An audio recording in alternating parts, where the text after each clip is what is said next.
허락하신 하나님의 말씀은 이사야서 11장 10절로 16절까지 말씀입니다.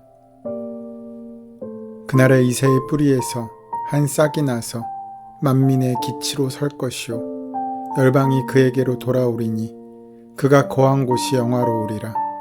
그날에 주께서 다시 그의 손을 펴사 그의 남은 백성을 아수르와 애굽과 바두로스와 구스와 엘람과 시날과 하맛과 바다 섬들에서 돌아오게 하실 것이라.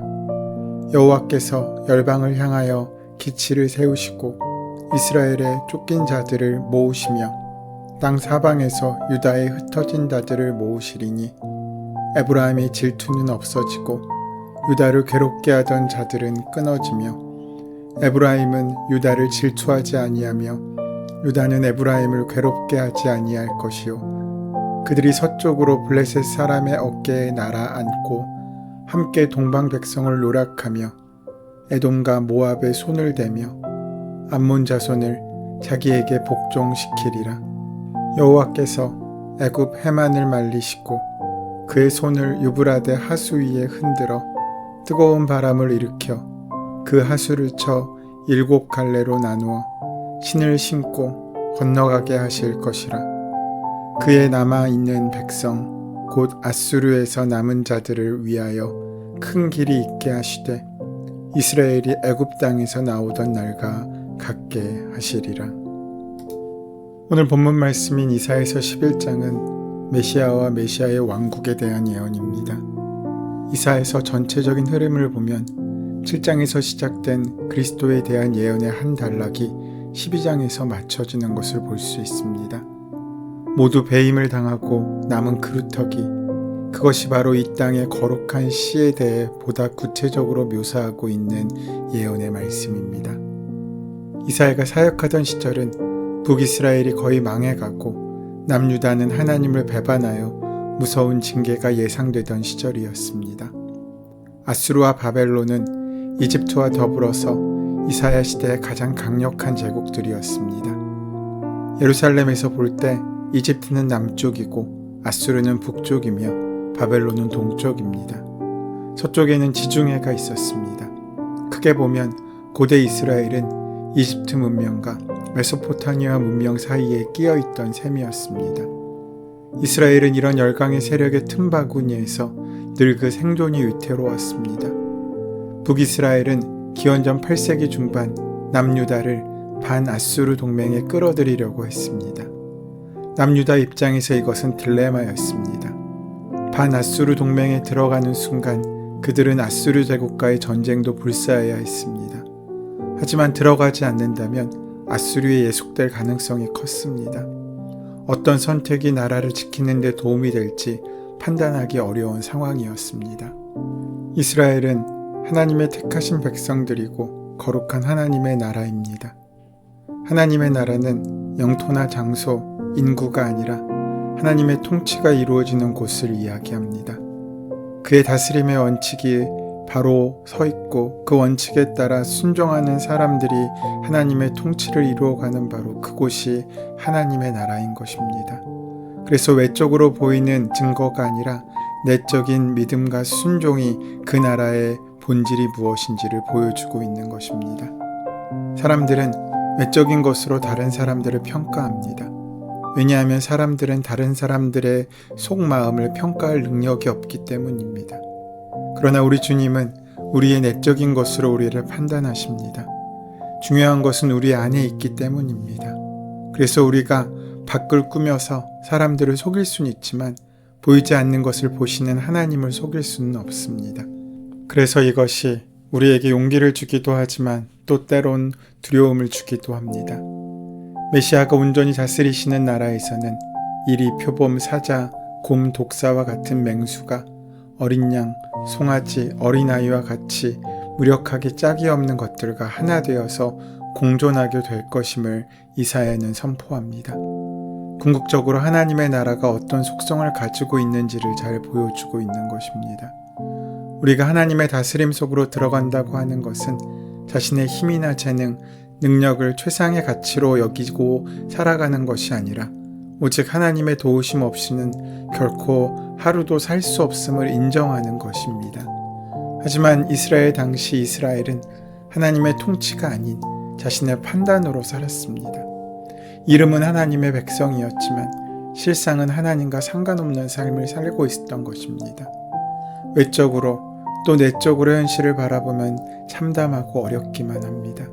그런데 이사야가 이런 상황 가운데 말씀을 전하면서도 낙심하지 않고 위로를 받을 수 있었던 것은 그날에 대한 희망이 있었기 때문입니다.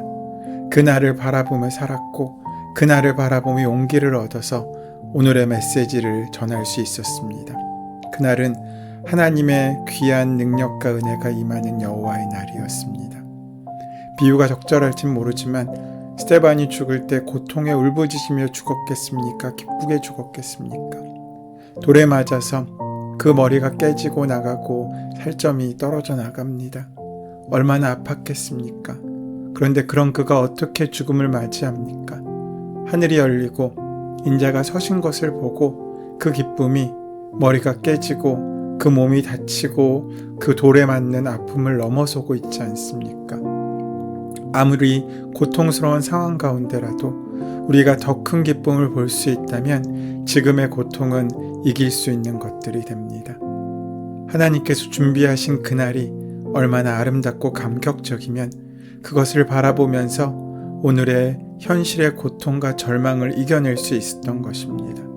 그래서 이사야는 아무도 듣지 않는 하나님의 말씀을 끝까지 전할 수 있었습니다.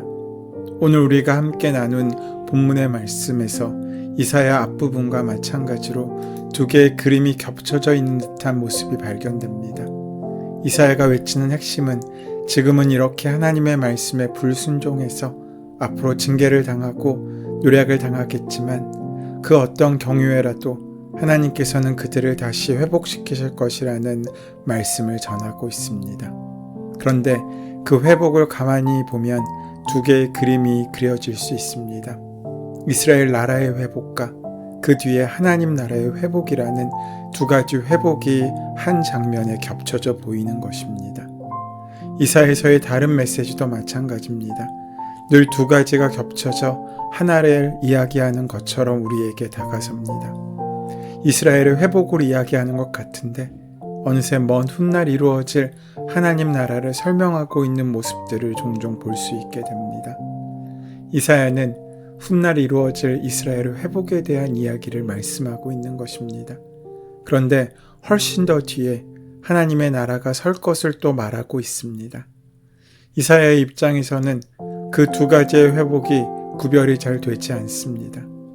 우리는 이 두 사건의 가운데 있습니다. 이스라엘이 회복될 것이라는 이야기는 이미 성취된 지나간 이야기입니다. 그리고 하나님의 나라가 이 땅에 온전히 서게 될 것이라는 것은 앞으로 우리에게 이루어질 일들입니다.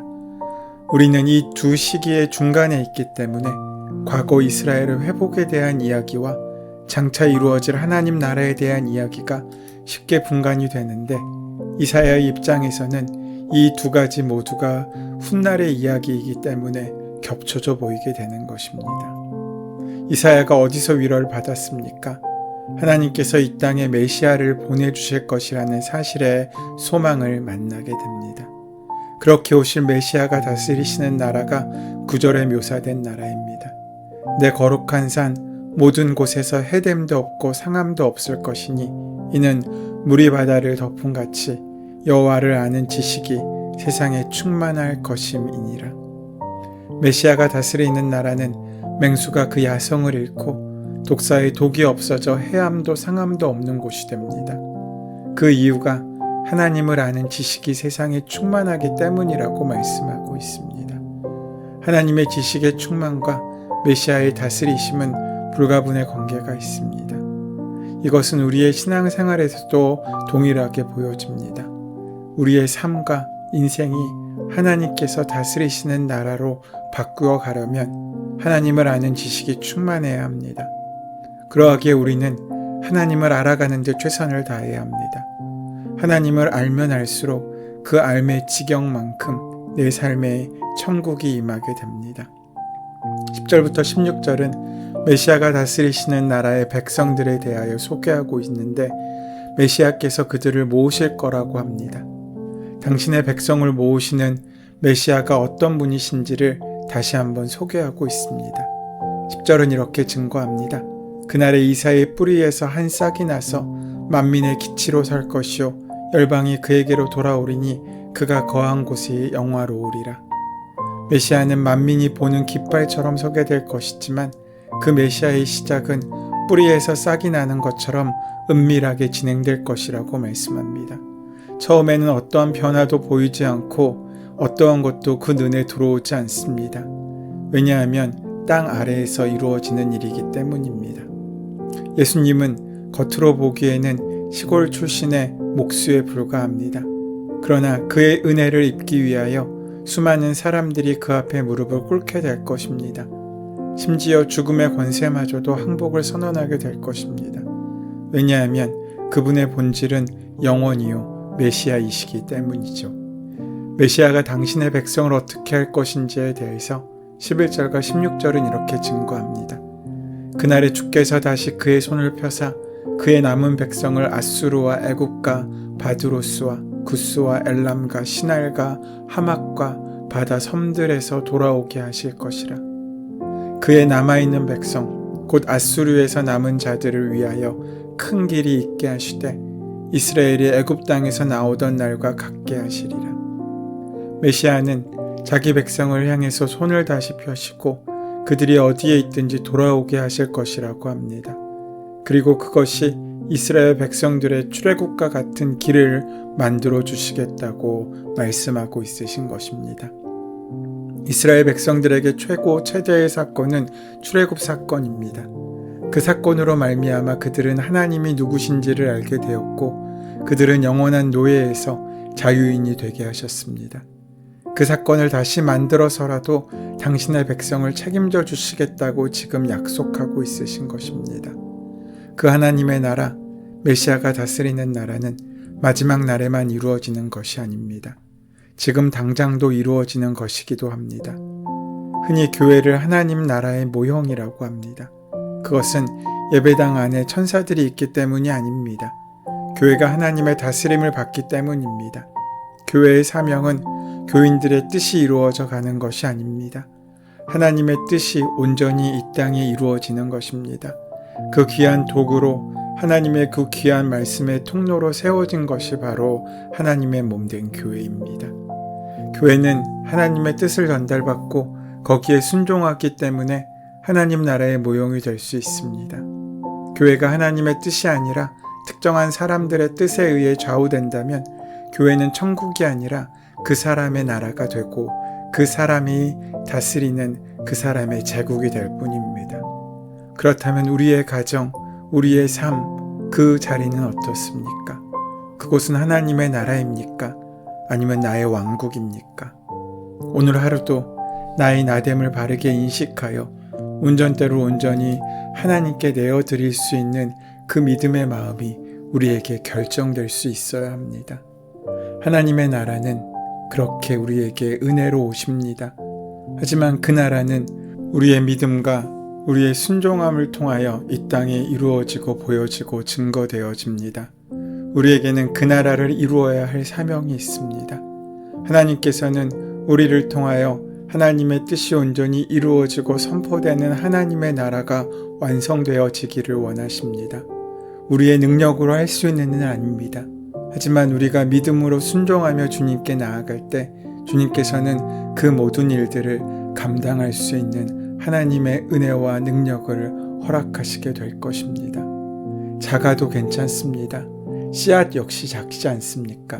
그 작은 씨앗이 농부의 믿음과 정성을 만나 귀하게 심겨지고 자라나게 되면 결국 큰 나무가 되어 사람들의 쉼터가 되기도 하고 열매를 맺어 사람들에게 나누어지기도 합니다. 교회는 그렇게 세워지고 그렇게 자라나는 것입니다. 우리의 삶 가운데 그런 하나님의 귀한 역사와 은혜와 증거가 온전히 드러나게 되어서 내 모든 삶의 자리들이 하나님의 나라와 메시아께서 다스리시는 하나님의 나라로 온전히 세워져 가는 은혜가 함께하게 되시기를 소원하고 축원합니다. 은혜의 주님, 내 삶이 아무리 작고 연약해 보일지라도 그것 때문에 좌절하지 않게 하시고 그것을 온전히 하나님의 다스리심 속에 있게 하심으로 우리 각자의 삶과 가정이 메시아가 다스리는 나라로 바뀌어져 가는 복된 경험을 하는 귀한 은혜의 하루가 시작되게 인도하여 주시옵소서. 예수님의 이름으로 기도드립니다. 아멘. 이제 오늘 이 아침 우리에게 허락하신 오늘 본문의 말씀이 지금 나에게 말씀하고자 원하시는 하나님의 말씀으로 만나지기 위하여 본문의 말씀을 깊이 묵상하시고 함께 기도하는 시간 가지도록 하겠습니다. 함께 기도합니다.